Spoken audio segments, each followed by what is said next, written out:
podcast. Hey, I'm fucking around with the buttons, so don't get all fucking laughing now.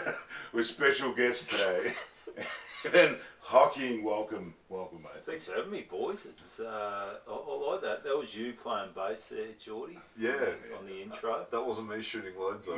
No. You've got a good Benny. You've got a great voice for voiceovers and podcasts and all that, mate. A nice, deep, husky voice. Oh, I could do a bit of porn as well, you know. Yeah. With the setup here now. Voiceover work. Captioned porn. Oh no, that's when you write it. My bad. Never mind. Yeah. How you been? I've been all right, I guess. All things considered. I'm not sure when this will come out, but obviously it's lockdown. No gigs really at the moment. I've done a few online gigs. It's funny. I didn't realise. I didn't think I'd sort of miss comedy sort of as much as what I thought I would, because I guess comedy as well. A lot of comedians don't like being structured, but I guess comedy adds a bit of structure, really, doesn't it? Yeah. Like you're going out. I've got a gig at 8 o'clock, so you're out and about. But now, just being at home, it's pretty fucked actually. So yeah. It's a good out sometimes. Yeah. Like I personally think it's a good outlet for whatever's going through your head or whatever. But it's also like, oh yeah, we got family dinner coming up. I've got a gig. Yeah. I'm getting gigs on a Friday now. Yeah. But also I found just, talking with comedians is, you sort of miss that as well. I mean, I've been catching up with a few, just catch up with Johnny Katz for coffee and a walk or something, just chew the fat. Yeah. But, it's funny. Like, I've been helping a mate out concreting as well, and, they're living a different life than normal people. Well, they're normal in a way, but and sometimes you'll say something on a job site, and they're like, "Fuck, what are you saying that for?" You go, "Fuck, my comedy mates would find that something funny." Yeah. Oh, what a I think I was talking to a mate on the job site about coronavirus. I'm saying, "Oh fuck, I hope it takes a few people out," kind of thing. Like just clear a few. He goes, stop saying take people out. I'm like, they don't get it. But, So surviving. Done, as I mentioned before, a few online gigs which are weird. I did one. Basically, where you come out on stage and everything's social distance. Yeah. So you can only have 4 people in a certain room. 2 people in this room, and then the stage people are handing you the mic. It's all that one's been cleaned and all that shit, and you got to take out your own mic stand, so you're not. So it's just weird. Okay. But that was like right when it was pretty hardcore, and then you walk out to these TV screens, and it's like sort of looks like the Brady Bunch with all these faces out there, which was bizarre. I did the spot, and it might have been 7 minutes or something. It went like that because it's weird. You didn't know where to look. Yeah. There's some dude just laying back on his couch, scratching his nuts. Fucking hell. I mentioned before that Boyle, he did his spot, and at one stage, a dude got up and started making dinner in the kitchen, so he's telling his jokes, and this dude's just cooking away or whatever. And so it felt like the crowd had the power because they're in their house, and at a comedy club, no one's standing up. People are shit scared to stand up, aren't they? Yeah. Because they're at their house and. So it was a little weird, but I've done a few, and it's sort of getting there. It's just there was a bit of lag on that. How do you find that, like with the interaction, in the sense of the lagging? I mean, do you get that? I don't know. You wouldn't get instantaneous, would you? In the sense of no, it was pretty good, but people are laughing at different spots, okay. and you know how if But when it's a live audience, you know, the crowd sort of becomes one. Whereas this was, it's very different. You know, like you don't know what's going on there. As you said, it's you can watch comedy specials and sometimes they're not as great. It's seen it live. So when that sounds scary. yeah, it's sort of, I think now it's sort of the norm now. So you're sort of used to it. You realise that it is what it is. The more you do, the more comfortable it sort of becomes, and you just do what you can do. So yeah. Well, hopefully things go back to normal, original normal. Well, hopefully, fuck this new normal and post normal. Post normal comedy. Maybe that's what we'll call a room. Yeah. Yeah. Right. Yeah. Well, it's going to be interesting to see, like, and people, even like we shook hands there before, but there's a while where you weren't even going near anyone, were you? And I'm a handshaker. Yeah. I'm a handshaker. I like shaking hands. And you know, there's all this elbow shit. I feel like I'm fucking like these young kids, you know, like coming up with these new shapes. What's happening, homie? And chest bumping and all this kind of shit. You go, what's wrong with a fucking handshake? Just shake hands. So I think handshaking's back now. So I'm happy. I think there must be like a mutual trust that, you know, you didn't stick your hand somewhere. Well, that's right. Like I was thinking about dodgy before. I thought about it before. You know, I mean, what do most blokes do with their hand? And then you shake hands with him. So I mean, there is a bit of trust, isn't there? I hope you fucking wash your hands, whatever you've been doing anyway. However you woke up this morning, I hope you cleaned yourself up. That's exactly right. At least have a shower, you sick fuck. So, but no, handshakes are back. I'm happy about that. But what about you? You been drinking a lot? Yeah. No, well, I haven't. I've just been normal. I mean, what would you say normal? Is that an every night thing? Oh, every night. Yeah, that's a normal. But there's drinking then there's drinking. Like, I had maybe 2-3 weeks off work, so I had holidays planned. Yeah, where were you? Are you going to go away? Nah, no trouble. No. Unless there was gigs teed up and stuff. I was just happy to be at home, and then everything got locked down anyway. I was like, oh, okay. Well, theoretically, if I wanted to go away, I can't. So I'm just going to enjoy myself at home. So yeah, drank a little more than I usually would. And I think that's the thing. Like, I don't drink before gigs. So a lot of people think, you know, comedy, you're getting pissed all the time. But I find comedy's a great way to actually. And there's a lot of times I do a gig where, you know, if the other comics aren't drinking, like, you know, you talk shit after the gig. Have a drink, Yeah, but so I think comedy was a good way to stay off the grog for me. Whereas now, if I've got nothing on, and you know the missus, if she's working night shift or something like that, it's I'm more dangerous when I'm at home by myself. It's ridiculous. Like I'm not one of those guys who's just got beers in the fridge and stuff like that, because I know if I've got them, I'm going to drink them. Yeah. So at the moment, I just buy 6 beers, and because if I buy a slab, at least 12 of those are going. And then before you know it, it's 4 in the morning. I'm like, oh fuck, what are you doing? Yeah. So this is coming back from work soon. Fuck. Yeah, that's right. Yeah. No, fuck that. So I have, I guess the alcohol intake has been up a bit, but then try to balance it out and get some sort of. Yeah, but you're a pretty fit bloke, mate. I look fit, but the inside isn't. Yeah, like I don't run much. Knees are fucked. I bought some. I've got a bike, just an old, like 10-year-old shitty racer. But I bought some padded bike pants. Okay. Yesterday I thought I'll get serious because I've got a real bony ass. And the seat.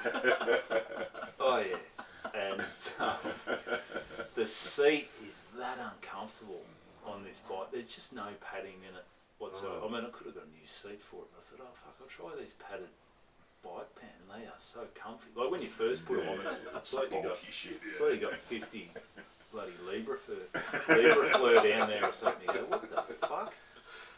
And then you sit down and they're great. I might just wear them Well, you know those. You go to cafes and they just put you on this fucking uncomfy bench and you're like, this is fucked.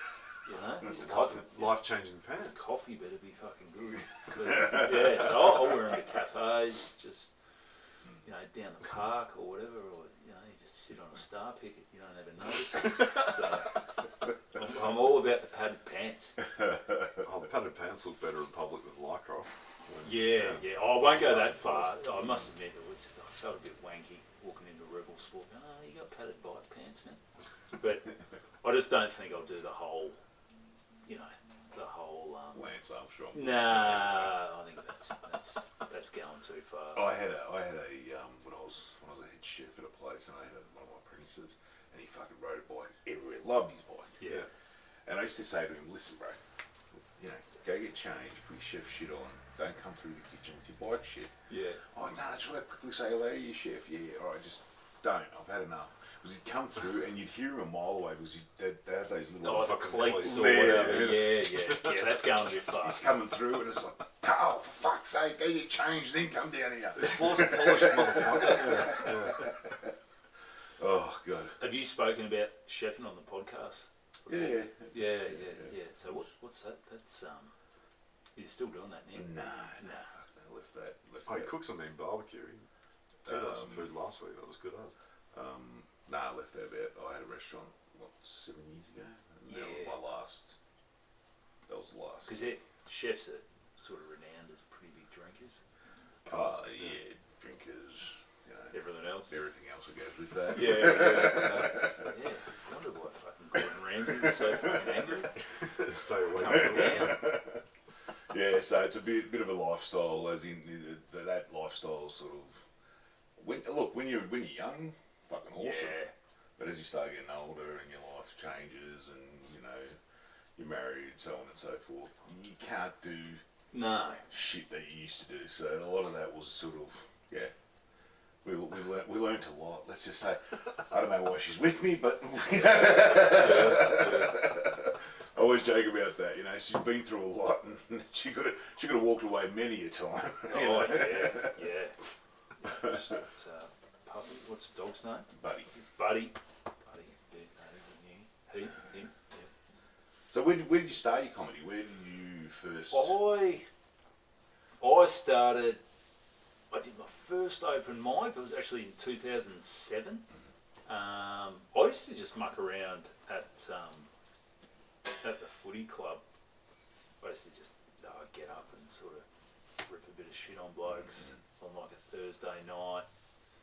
And then starting to watch comedy. I mean, nothing too deep. It was just sort of, a few Carl Barron DVDs. And you used to try and write some jokes like, fuck, that looks easy.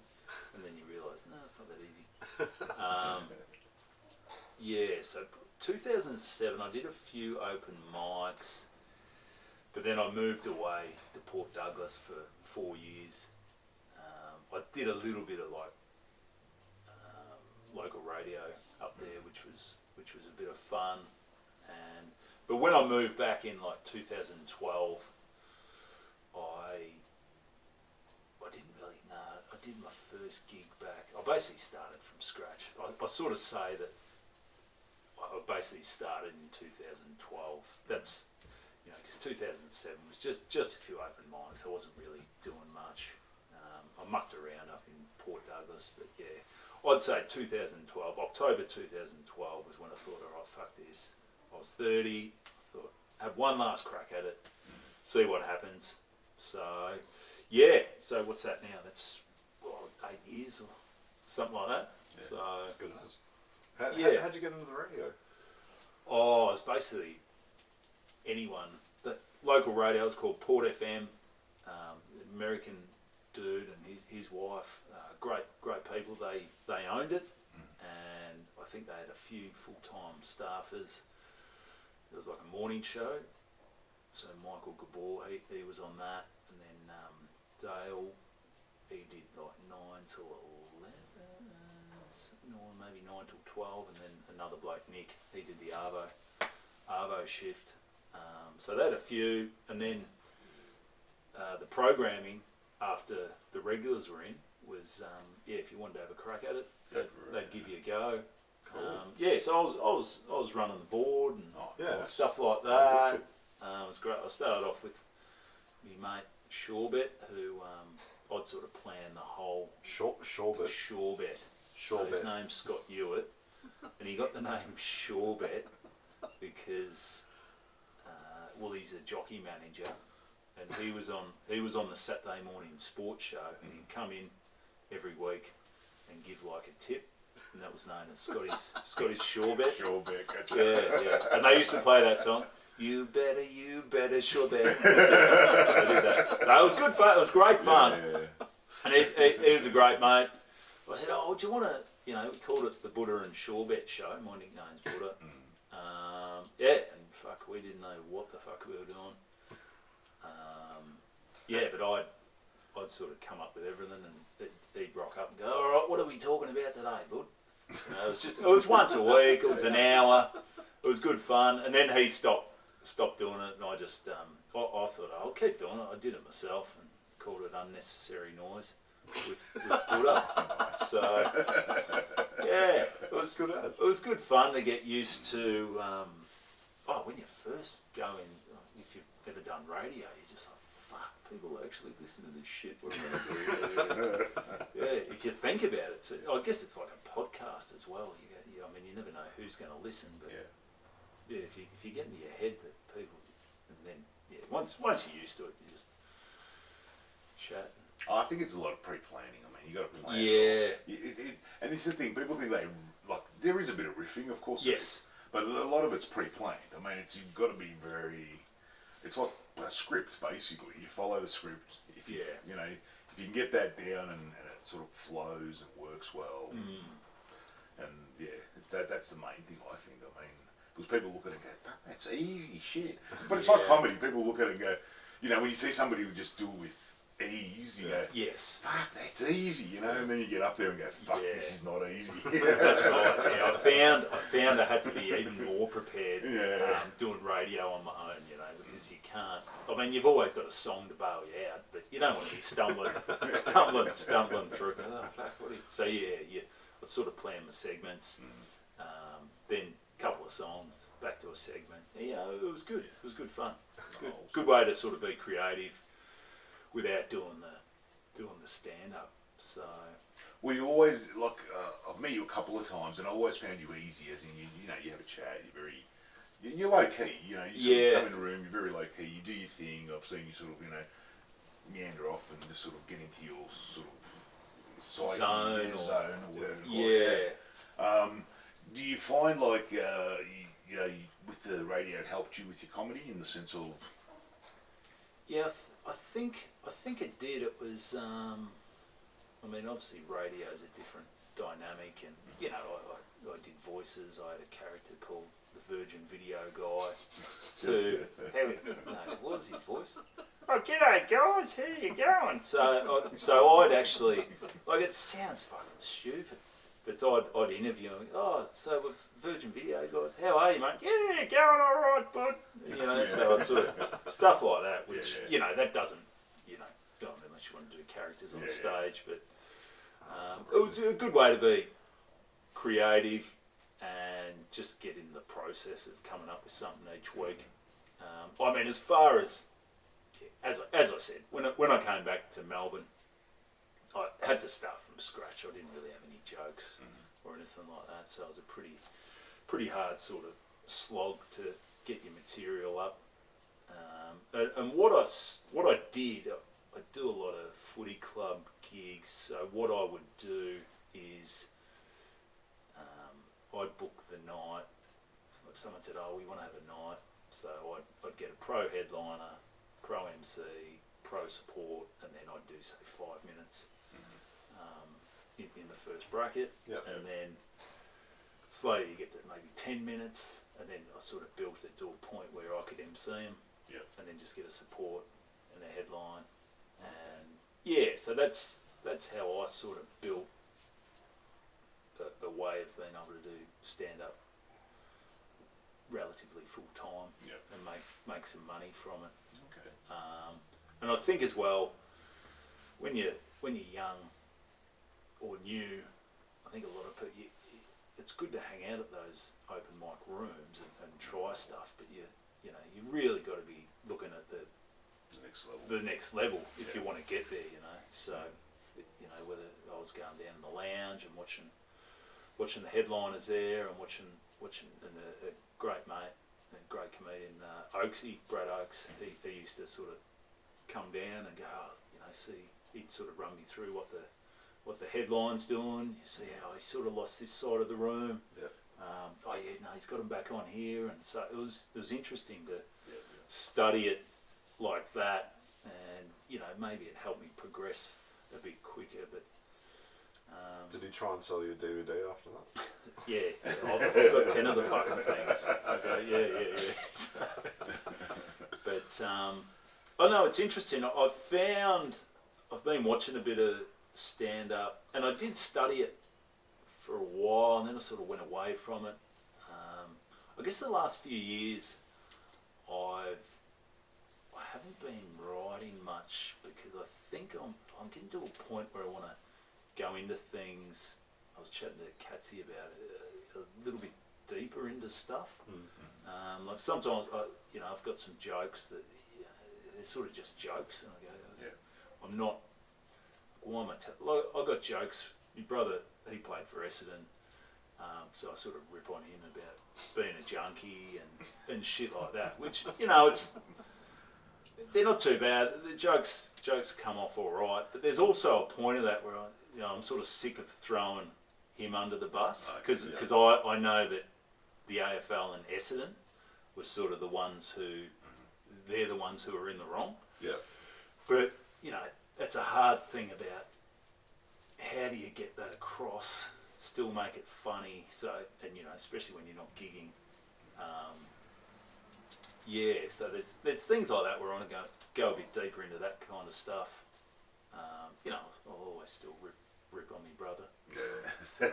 That's what they're there for. Getting on the gear, but it would be good to sort of rip shit because like during that, so that was 2012 when the supplement saga happened.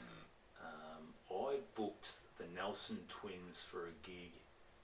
Might have been 2015. They were doing a president's luncheon at the Essendon Footy Club, and corporate gig, and they've got a corporate set. Yeah. And afterwards, I said, "Oh yeah, how'd the gig go?" I was at the MCG and whatever. I said, "Oh, it was fucking great, mate. The crowd loved it. Everyone loved it." Oh, but Paul Little, the chairman, he was on the front table. He didn't enjoy it as much.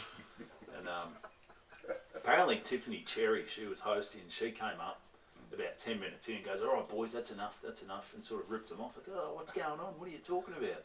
And she got in between them, and the boys reckon, "Oh, is this your first time between twins?" Tiffany and shit like this. And he said the crowd were fucking loving it, and they go, "It was great." And then I got an email from the footy club, and they'd done it. They'd done it cheap. Like it was a bit of a favour from me to the club or whatever.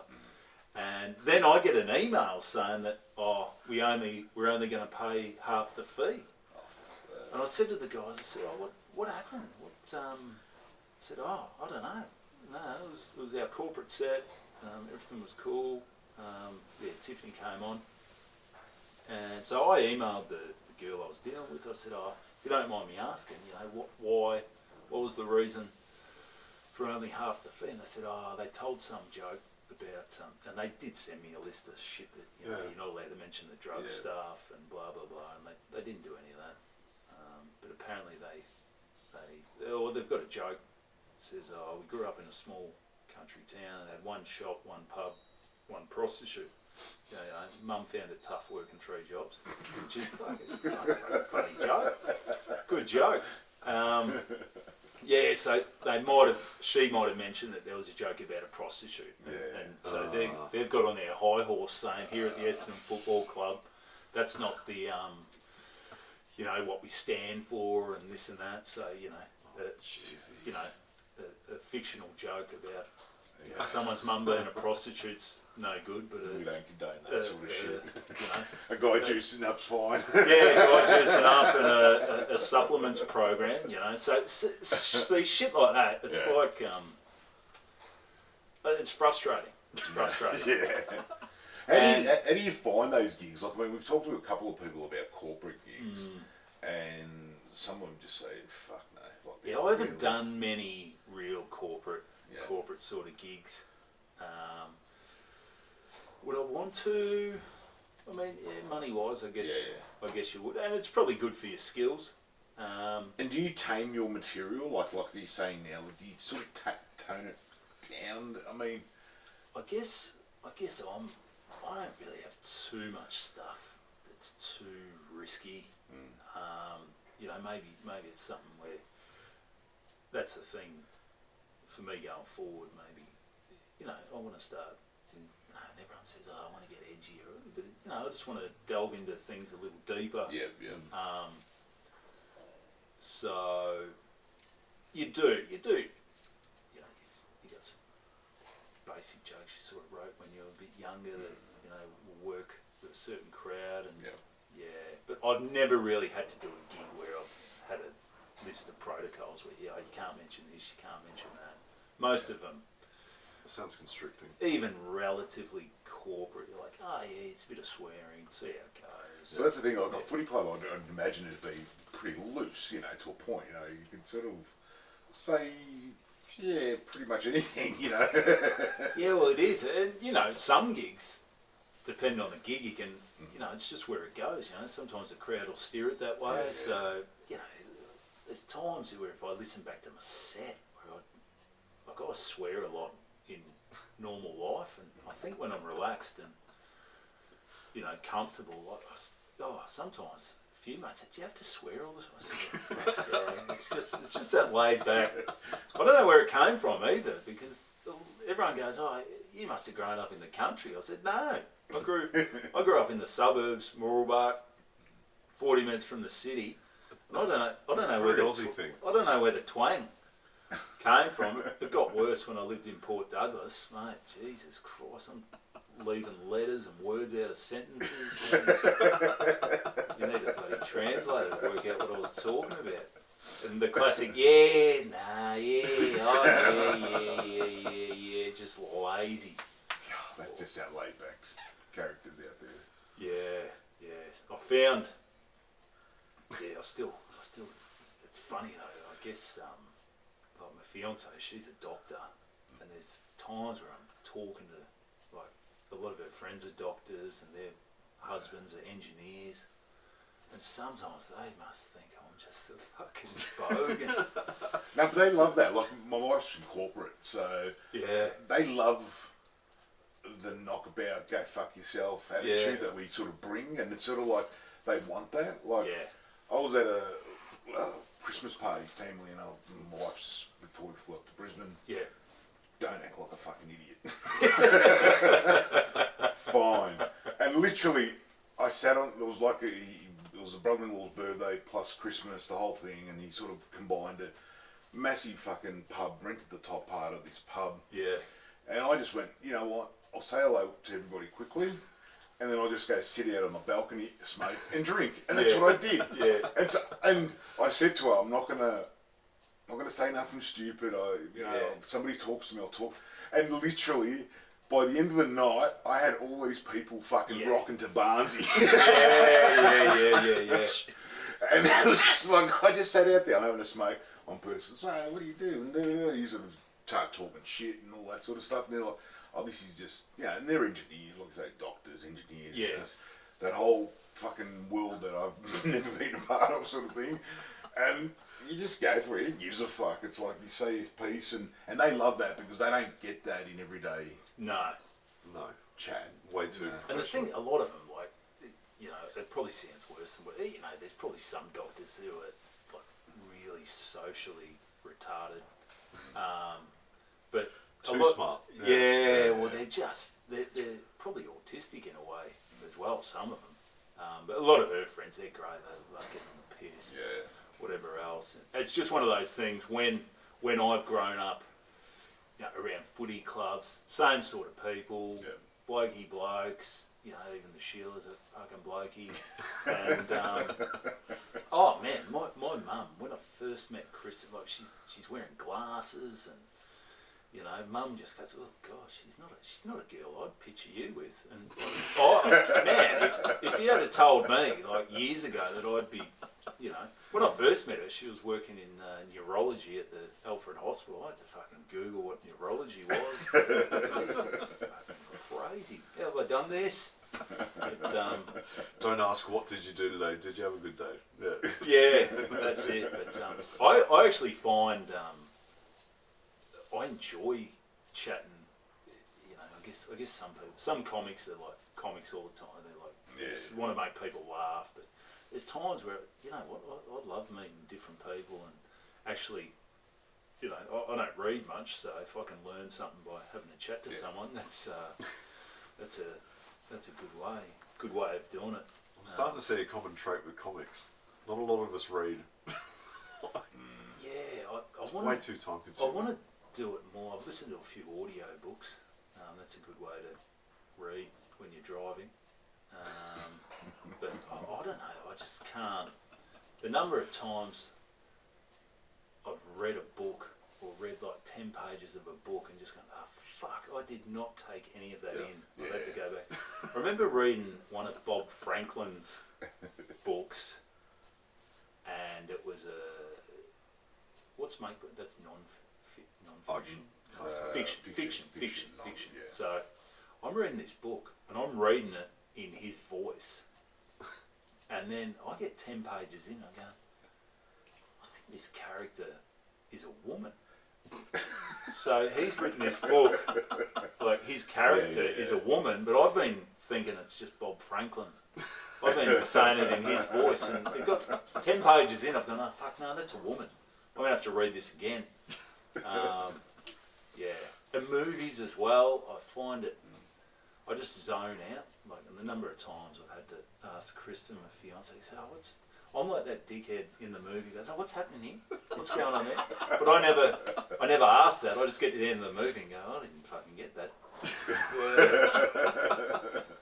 So, what was the moral of the story on that one? I don't fucking know. I don't know. Yeah. I think what I've found is I tend to drift off, and you guys probably do it as well. Whether you're thinking about a joke or you're going, oh fuck, I've got to organise this, I've got to organise that. I said to my fiance, I said, well, how do you just get in a zone and just, you know, if you want to just focus on something? She said, oh, I'll watch something. I'll watch a series or something like that, and I forget about everything else. I don't worry about money, I don't worry about this. I just watch the series, and that's her outlet. I still haven't found, even when I'm watching something, I'm thinking of other shit. I don't know how to. Yeah, my wife's like that too. Exactly what he's saying. Like Anna does that as well. Yeah. She'll watch a whole fucking series. She'll switch off. Yeah. Whereas I'm sitting there going, fucking, I'm gonna fucking pay that. Oh, what about that for a joke? I don't know. Yeah. And then I'm looking at her going, do I bother her? No, she's watching the series. She's too fucking into it. You know, and it's just I think our minds are just going constantly. They are. You know what I mean? We're always thinking about shit. So. Well, do you get something similar when you listen to music? Zoning out? Yeah. Or just focusing on the music? So, like, if you, I mean, obviously you're concentrating if you're on the job site or whatever, but just say,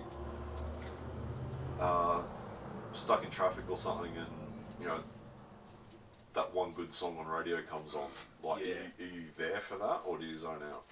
No, I find I listen to a lot of music, and I find music's good if I'm feeling shit.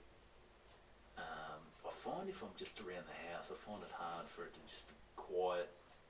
So usually I'll just have music blaring. I find music's a way of, you know, if you're having a shit day or you're thinking about shit, you just go, fuck, play this song, this will get me going. But still, it's one of those things where you listen to music and then you go, oh fuck, I've got to write this. It's fucking crazy. Like meditation, I think a lot of people say meditation. I don't have the patience. I understand too. Yeah, it's hard. I've tried to get into it a few times, and you must have to train. Maybe when you first get up, That's the secret. So if you're not into meditation yet, how'd you get the name Buddha? Oh, yeah, yeah. No, well, there's no real story. There's no good story. There used to be a footballer who played for Geelong called Gary Hocking. Yeah. My last name's Hocking. Yeah. So, yeah. I used to just get Evo, Hocko, and then, I went and played at Oakley Chargers for a year, and the coach is like, what's your nickname? I said, Ev. He goes, fucking Hocking. Buddha. We'll call you Buddha. So, there is no great story about it. I was expecting something like, you can't piss him off. It's impossible to piss him off, so we called him Buddha. Yeah, just Zen. Or like you were a stupidly fat kid growing up or something. No, I wasn't even really fat. No, so that's how I got it. I should come up with a story. I do love it. One of my favourite nicknames was I played at a footy club, East Ringwood. I went there in like 03. So done pre-season, 6 months or 4 months of pre-season or whatever, and I just knew this bloke as Hoppo. Yep. So Hoppo, how are you, mate? Hoppo, because no one, you don't introduce people at a footy club by their real name. It's just so his nickname was Hoppo. So I thought, his name's James Hopkins or Tom Hopgood or something like that. So it gets to jumper presentation for that season, and they go, they read out the number 45, Shane Johnson, and fucking Hoppo standing there. I said to one of the boys, what the fuck's Hoppo doing? He's grabbing Shane Johnson's jumper. He goes, nah, that's Hoppo. I said, Shane Johnson? How the hell does he get the nickname Hoppo? And they said, like the year before, what happened was, on Saturday, he was playing footy and he broke his finger playing football, but that was like the same weekend that John Hopawate got done, the rugby player, got done for sticking his finger up the bloke's asses while he's playing. So that's all come out in the news, and Hoppo's rocked up to training on Tuesday with his finger in a plaster cast. So everyone's like, Hoppo! That's good. So that's a ripper. So that's the type of story you need. That's the story. That's the story you want. So yeah, do I have to go start sticking my finger up someone's ass? Or, awesome. Yeah. No, I've had a few nicknames over the years. I used to have big buffy like dreads, and one of my mate's dads. He gave me the nickname Krusty. Like Krusty the Clown. The dreads were pretty full on. It looked like a lion's mane. So one of them, a few people said I look like the Paddle Pop Lion. So I've had Paddle Pop, Krusty. So it's all good fun. All good fun. Yeah. Now with your comedy, what do you reckon if you could pinpoint one gig, what would be a highlight for you so far?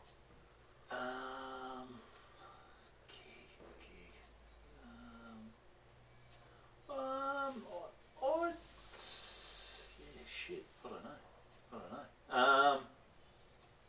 Gigs I've sort of been enjoying at the moment. Kings of Comedy, which Simon Hughes runs. That's a fun gig. I sort of enjoyed.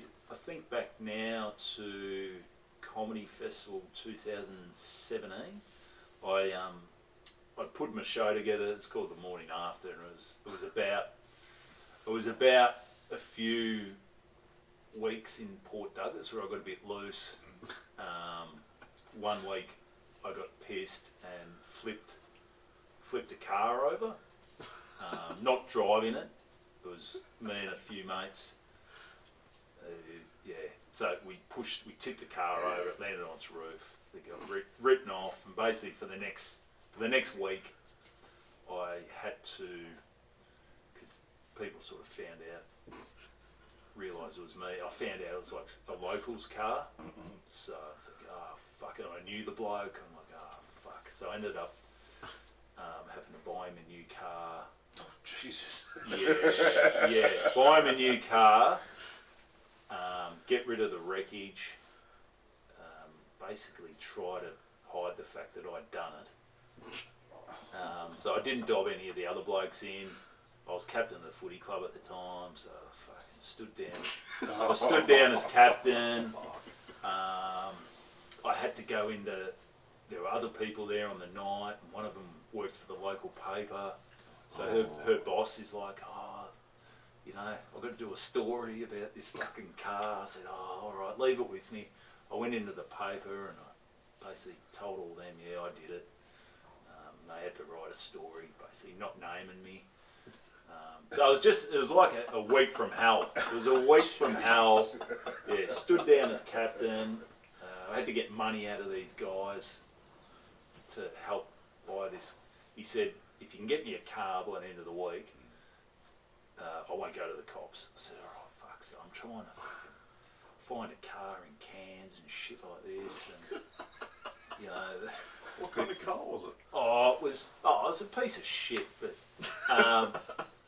he's probably ended up with a better car. But it's not the right thing to do, is it? It doesn't matter. It's still his car. It was his piece of shit. So I felt pretty bad. So I ended up finding him a car. Yeah, the coach of the footy club, he used to own car yards down in Cairns. He knew a few blokes because I went in one day and goes, "There you go with that fucking car." I said, "Oh yeah, no, I haven't found anything yet." He goes, "Here." He sent me to a bloke. So I ended up, there were 5 of us who did it. One bloke never paid me. I think it was about $6,500 we bought, or $5,500 we bought this new car for. So it was probably about. That's decent. I think it worked out about $1,200 each or something. Yeah. So I was out of pocket a bit. So I did that, and then the next week. No, it might have been the week before. The week before, I dressed up as Spider-Man and just got shit-faced at this local cricket game that was happening. It was the Cairns Masters, or the Cairns rep side versus Queensland Bulls Masters. So like Jimmy Marr, Lee Castledine, all these ex-Queensland cricketers, and I dressed up as Spider-Man. Kept running on the field, stole a stump and shit like that. It was 2 weeks where I was just loose. And that was actually the weekend I met my fiance. So the second day after I'd met her, she was there, watched me at the cricket like some fuckwit, dressing up as Spider-Man and running on the field and stealing the stump and planking and all that shit. So, planking, I forgot about that. Yeah, I know, yeah. This is the dumbest craze. Yeah, so I put a whole show together about that. Had the newspaper article, and I had footage, because Win News got a hold of it. Yeah, they come up, I get this call one day, they go, "Oh, are you the Port Douglas Spider-Man?" And I'm thinking, "Oh yeah, who's asking?" He said, "Oh, it's so-and-so from Win News. We want to do an interview." So I said, "Oh yeah, no worries." So I've had to dress up as Spider-Man again and do this fucking interview. Which was pretty. You look back now, you go, "What the fuck?" I was 29 and I'm dressing up as Spider-Man, flipping cars. So it was a different time. It was a different time. So I ended up putting that together as a show in 2017, and I sort of enjoyed that process. And where I did the gig was the Hotel Barclay in St Kilda. It was a really great. There's a downstairs attic. So me and Tommy Seagate did our shows there. He was doing the Suburban Footballer show, and the way you came in, it was just like these stairs down into this basement. And we set it up beautifully. Looking back now, if it's a massive fire hazard, because there's only fucking one way in and out. Like if a fire had started, we're all fucked. But yeah, so I really enjoyed that setup of the gig, putting that show together. So yeah, that was probably something that I was sort of like a bit of a highlight. Yeah, but since then, I haven't put a show together, so that's the next pressure. But and then it's, as I said before, you know, you look at maybe getting into things a bit deeper or whatever. Yeah. It's guys who just pump out shows year after year. I mean, yeah, I think you need stuff to breathe a bit, and stuff grows, and that pressure of putting a show together every year would be hard, you know. There's nothing wrong with quality over quantity, but. And where do you test your stuff? I mean, I've seen you at Big Mouth and that type of thing. Yeah. Do you sort of find little venues that you sort of hit the boys up or whatever? Yeah, open mics. I probably need to get out to a few more, well, when they kick off again, a few more open mics. And probably as well, I need to get a different mindset when I do open mics where I just go, no, these people aren't paying, like, fuck it, maybe just do 5 minutes of new, you know. I mean, I go into those things and I start with a bit of old, and then I'm always trying to add stuff, but sometimes, I go in there and I shit myself a bit if, you know, to go in with a whole chunk of new stuff and just bomb a few times. Maybe you got to do it, or, you know, especially if you're trying to work out different ideas. But just open mics. I think, you know, Gorilla's a good one. Yep. Big Mouth is good fun. What other ones do I? I'm trying to. I can't even remember. It's been that long since we've done open mics. I can't remember what other ones are. I think I've seen you at Apartment. Apartment's good. I think those ones, like Apartment as well, there's always that challenge of, because it's not really a comedy crowd, you'd say, would you? So it's a Jenga. So it's a Jenga bar. Yeah. So I think that challenge there as well is to just, if you can make, you know, however many people there sort of laugh, and a lot of the time it's, you're not even really working on new material. Sometimes it's just trying to get the crowd on board. Just win them over, Win them over. But yeah, I probably got to get out. And even some paid gigs, maybe work in some new stuff. Even if it's just a minute, just wedge it in there. And how did you learn that process? I mean, did you sort of have somebody that sort of mentored you, or was it more of a sort of, you just sort of picked it up as you went? Oh, it was probably Brad Oakes was a big one. Mm-hmm. He, I guess a few times and I know on stage, a few times I've tried to maybe do longer bits, new stuff, and I've sort of found that for me, writing shorter and then expanding probably works better. Yep. But he always said, start with something you know works, then maybe put something in the middle, and then finish with something you sort of know works. It sort of takes the pressure off. Whereas there's other guys like Chris Franklin says, and, you know, he jokes around. He says, I haven't written a fucking new joke for 20 years.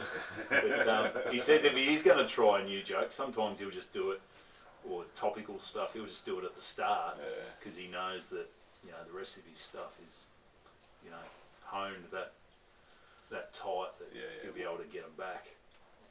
So there's different ways to do it.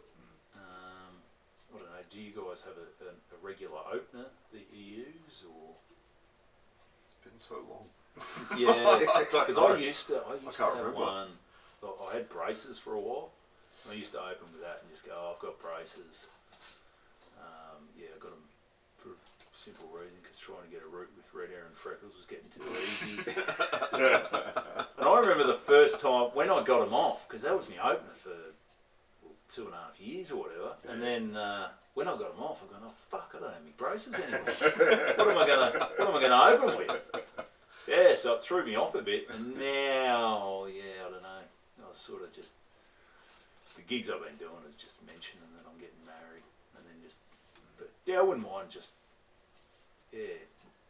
throwing a bit more risk into the gigs.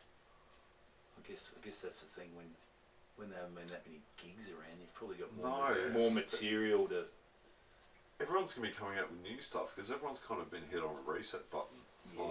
It sort of feels like that. That's fucking. So I mean, I was already sick of my material before we locked down, so I was already working on new shit. So when we come back, like 90% of my shit will be new stuff. But like, again, there's that like, this isn't tested. Yeah. So I was like, fuck, how many open mics? Yeah, but I think everybody's going to be the same way. We're also going to be from, like you say, from zero, and then it's just like, you know, will it work, won't it work? And it's like, I reckon it's pretty good. It's a reset for everybody, and we're sort of looking at, I think we're all looking at shit differently. So we're sort of judging and, not judging, but as in seeing what our life's about. And, you know, everything was such a, well, for me it was all like rush. Yep. And then it was like, oh, I've got to fit the comedy in, and I've got to do this. Whereas now it's sort of like, all right, I've got all this fucking time. Let's fucking talk about who the fuck I am. You know what I mean? So bring it back a little bit to that, you know, instead of trying to feed it all, it's like you sort of really step back and look at it. I think anyway, for myself it was like that. I think so. And I think you, there are times where everything was rushed. And I still feel like on days where I maybe don't achieve anything, like, oh, fuck, I didn't do this. I think sometimes you got to be alright with that. Like, there's just days where you're not going to get shit done. You want to get done. And also, that's quite deep. Yeah, well, it's okay not to do anything. Well, my fiance, she's like that as well. She'll just go, it's 5 o'clock, I haven't achieved anything today. I said, you know, there's days where you're not gonna. Like, I mean, she's still working, so it's she's saving. It's not like she's saving lives. It's not like she's not doing anything. Like, you know, it's like there's days where you just want to chill out and watch Netflix or something like that. And I think being locked up, and I've found that I mentioned before about, you know, you're looking at your material, you're looking at jokes, and sometimes they're not just jokes. They're like, so why am I telling this joke? I want to get a bit more personal on stage, and sort of, you know, I've got jokes about my fiance being a doctor, but they're just jokes. So maybe I look into what's my experience of actually being engaged to a doctor, you know, and shit like that about, you know, her doctor friends. Like, I was petrified. Fucking how the fuck am I gonna fit in with these people, you know? And then you realise that they're just regular people, but you know, that's something that people might find interesting because,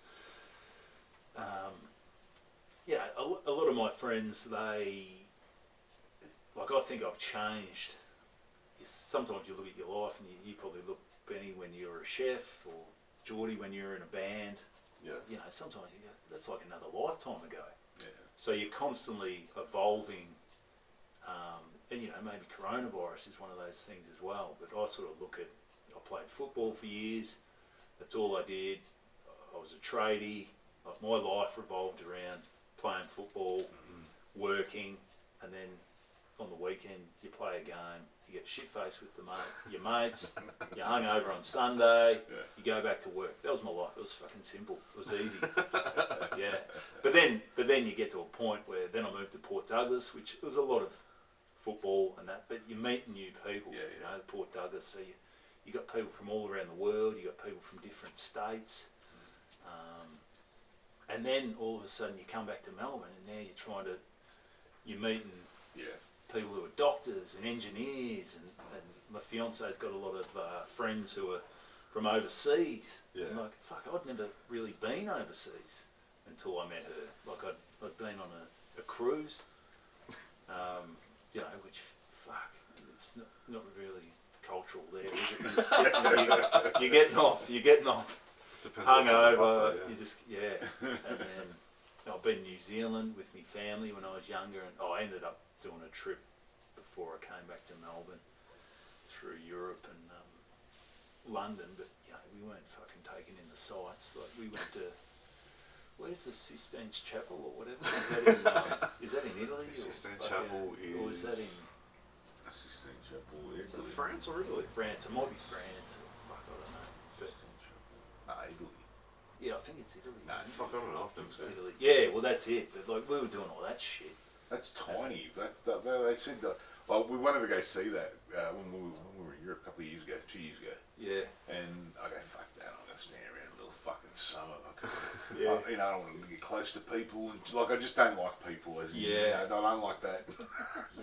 Getting around me, give me my space. And wife's like, oh, we're going to go see it. Yeah. And then one of her friends goes, oh, it's going to be a big ass line. You're better off getting a private tour. Yep. And then I go, fuck this, I'm going to Google this shit. I want to have a look what it's about. Yeah. It's like about a metre by a metre, and people make it out it's like a fucking full on fucking thing. You're standing there. Yeah. Yeah, I don't know. It's like whatever, man. Yeah. So we went through Europe, and it was basically we had nothing booked, so it was all just winging it, and so we weren't really. But we went to Dachau, the concentration camp, which was pretty crazy. And my mate, this is how fucking stupid my mate is, and he was dead serious. He's from Tassie, but we're at the concentration camps, and he sees the fucking chimneys. He goes, oh, is that where the kitchen is? I said, like, dead set, he had no fucking idea. I go, oh, they were cooking something in there, mate. But you know, that's how naive and stupid we were. So I've sort of found... But I don't think it's... We talk about this with the missus. I don't think it's stupid, it's just that naivety. Naive, yeah. You know, you're naive, you don't know. Well, your world, yeah. you know, like, caught up with one of Kristen's friends. She's Australian, she's married an American dude, and, you know, they live over in Salt Lake City. And, you know, Aussies, we give American shit for, are there kangaroos hopping down the street? And it sounds fucking stupid, but I was working out in Doreen and there were fucking kangaroos hopping down the fucking street. It's not that fucking stupid. Like someone said, my brother lives in Airport West, his wife said, yeah, there's a kangaroo hopping down the street. But you think, like, how much do Americans see of Australia? Like, they're not getting Australian news like what we get American news. And what do they see? All they'd see is they'd show, the American news would probably just show fucking kangaroos. Yeah.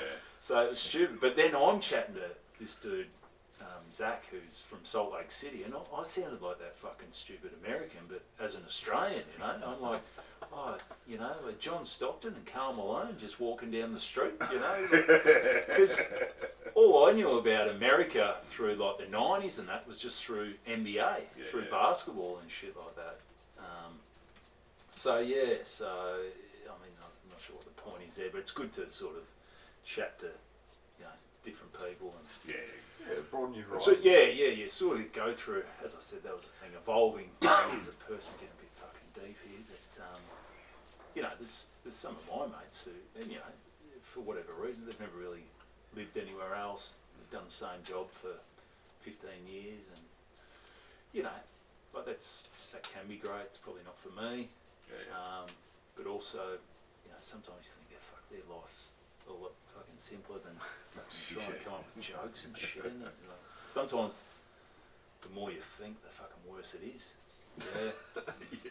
Yeah. So just gotta let your brain take over. Yeah. Oh, That sort of stupid, actually. went all over the joint, mate. But No, I get it. Absolutely. What about your worst gig?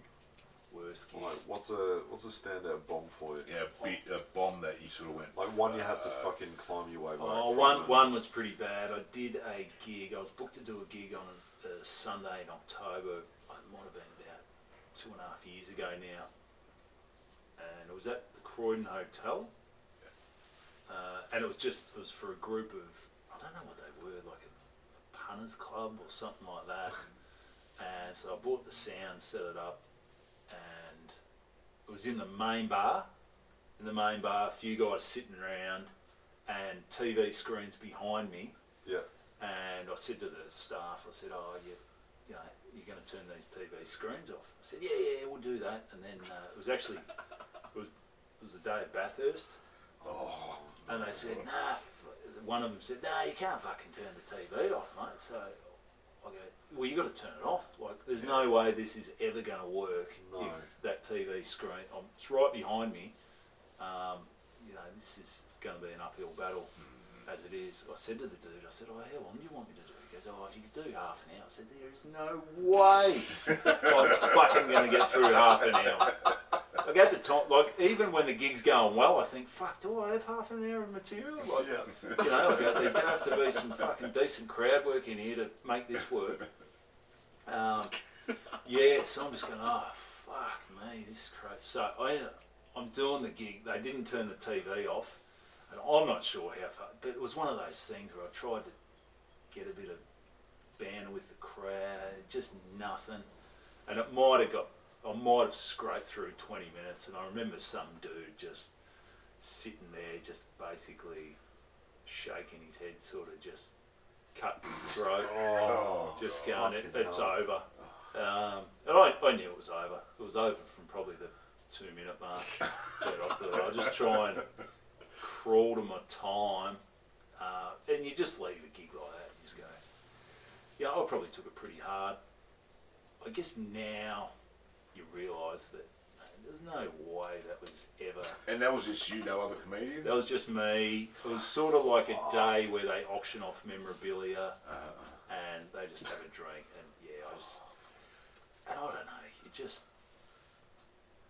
sometimes it's good not having a profile and that, and you can win people over, but then there's times where at least, but also I've done another gig, a reverse draw where Hughesy did the gig, and it was in Epping at the footy club, and it was a reverse draw, so everyone's pissed, and no one really gave a shit. He's just up on these steps.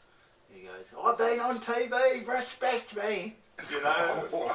And it's but just mucking around. But it's water off a duck's back to you. You know, I guess when you're new and you're trying to make your way, like you know, that gig for Hughesy, like it fucking doesn't matter. But, you know, if you probably put too much pressure on yourself sometimes. You go, if this gig doesn't go well, I'm not going to get another gig, and you know, there probably are gigs like that where, but that gig was never going to work. So that's sort of one that stands out. Another one was, it was another reverse draw. This was at Lake Wendouree Footy Club. So you know how reverse draws work. Yeah. So it's basically they draw all these numbers out. There's balls in a barrel, or there's and the last number drawn out they win like $5,000 or something like that. I thought it was something completely different. So they draw, say, 200 numbers out during the day, and the last one left in is like the winner or whatever. So it's, I rock up at Lake Wendouree, and they've been drinking since 12. I get there at 3. I said, how's the draw going? They said, no, we haven't drawn any numbers out. I said, fuck, when are you going to start drawing numbers out? I said, no, we're just drawing one number out, and that's it. I said, so has anyone been on the mic? They said, no, they've just been drinking piss. And I also found out, I was meant to go on at like 3:30 to 4, and that was like the half hour before the free grog finished. And I also found out that 2 club legends had passed away during the week. So this is like a wake as well. So I said to the president, I said, fuck. I said, whatever you do, when you bring me on, make sure they're all listening. At least if they're listening from the start, I'm half a chance. So he goes, all right, well, we're going to reverse draw. He's comedian Evan Hocking. And no one looked at him. No one. I said, mate, you got to fucking do better than that. So he ended up bringing me on at maybe the front few tables. It was a long room. I just remember, you know, when you play it back in your mind, it just felt like the longest fucking room. Like there's people at the bar who just don't give a fuck. There's people at the front who started sort of tuning in.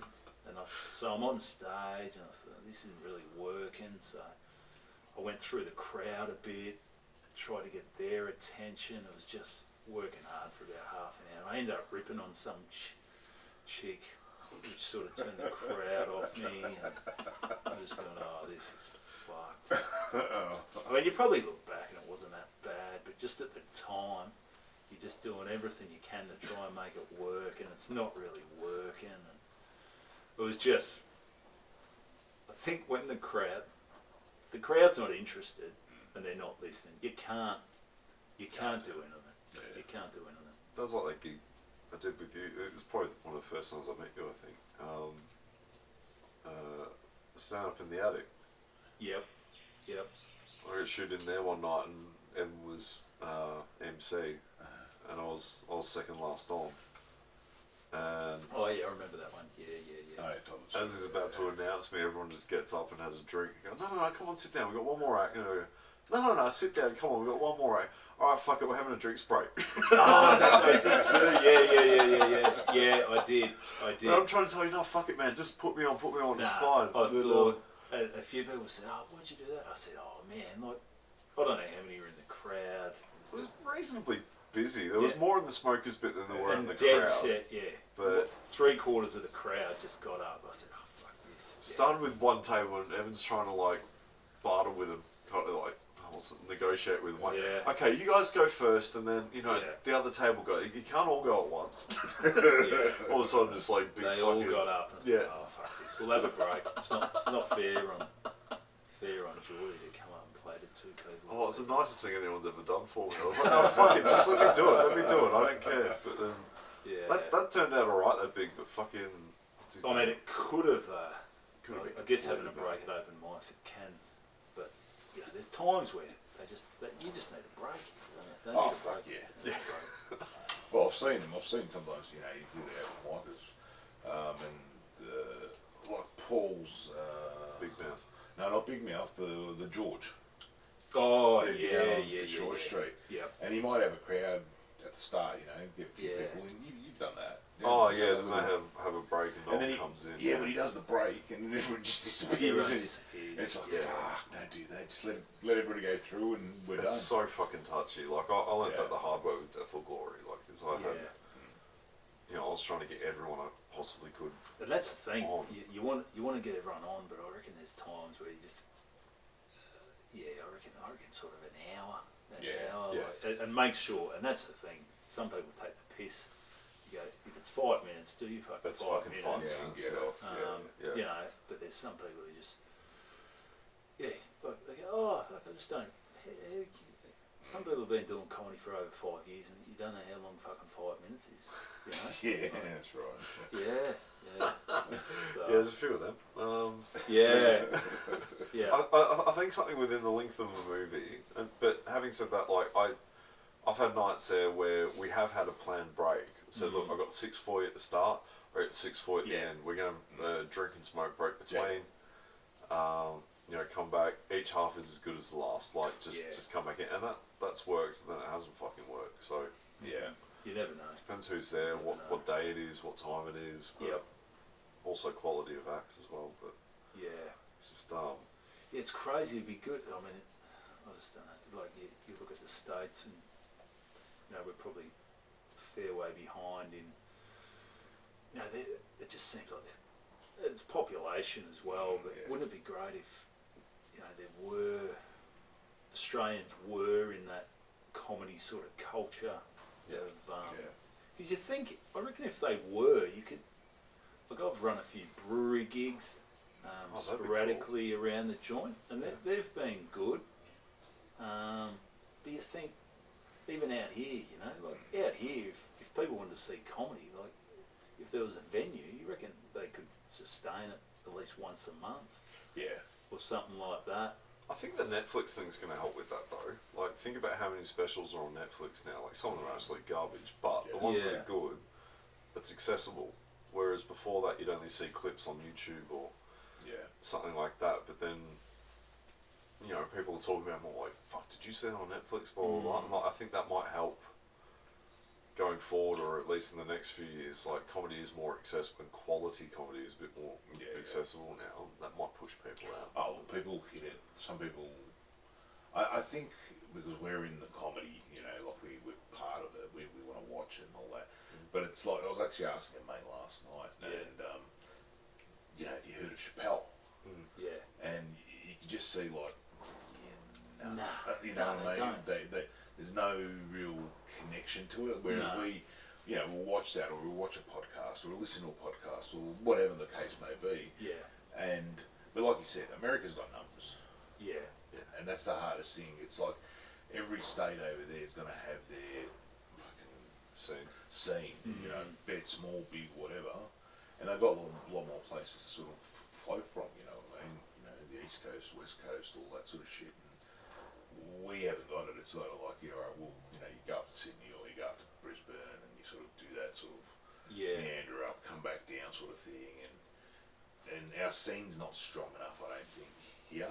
I mean, No. Melbourne seems pretty good, as in we've got a good scene, but even that, it's like it's fucking, it's Very spread. Yeah. Yeah.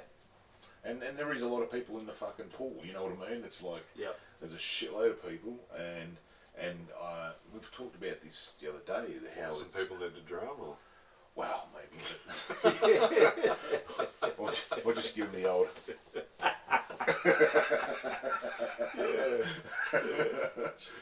5 minutes, cat, not 20. Yeah. But yeah, it's sort of like, I don't know what's going with it, in the sense of, sorry. yeah, you just confuse the shit out I of me. think it comes down. It comes down to venues as well. Like, you know, like Frankston, there's a lot of there's a lot of pubs down there. I know the Cheeky Squire. Dougie runs a bit of comedy down there. Yeah. I've tried something at the Deck. Oh. Yeah. It was. Oh. Yeah, you need venues to be totally on board, because it's easy for people to go, oh yeah, no, come here, do some comedy. We'll set the mic up That's there. the hardest You know thing. what it's like. You know what it's like. If they're not totally into it, you need everything on board. You need the venue going, TV's off, lights off. You need to. They just don't get it. It's the same as Otherwise- music. Like, you need someone who, you know, played in a band behind the bar, someone who fucking loves music, you know, who still remembers like the 80s when it was just the band on, and that was the entertainment for the night. It wasn't like I don't know, fucking this then that comes on, but like you need someone who enjoys comedy and understands. That's right. You know, lights off, all that sort of shit. Like, it's hard to find. Yeah. Oh, I don't know. No, it'll come back. Hopefully, you know, with this everyone being locked up, they wanna get out again. Yeah. And check it out. So. I hope Cheeky Squire comes back soon. 5 minutes. It's the closest gig to my house. Yeah. It's the You're a best. long way away. It's the fucking best. Nah, Dougie puts on a really good show. Yeah, it is good. It's good fun. Alright, so we go to the show and we can crash at your place. Yeah, if you want. Yeah. Touch my cat's will have a problem. Jeez. Well, thanks for that. Thanks for doing this. No for worries, us. boys. Thank Thanks you for very having much me. coming in. Yeah, And, cheers. Can we check you out socials and? Yeah, my socials are they're all mixed up. Evan Hocking Comedian on Facebook, Evan Hocking Comedy on Instagram, Evan_Hocking on Twitter. Check out the Aussie Pub Comedy Tour as well. That's sort of what I've sort of been running gigs through, and all sort of travelling country, interstate, it's breweries and things like that. So yeah, always, you know, put a good show on, and hopefully, everyone can get out and about and start seeing a bit more comedy. But You're a very busy man, so yeah, keep an eye out, everyone. yeah. Well, thanks for having me, boys. Thanks for coming on, Evan. Much Pleasure. appreciated.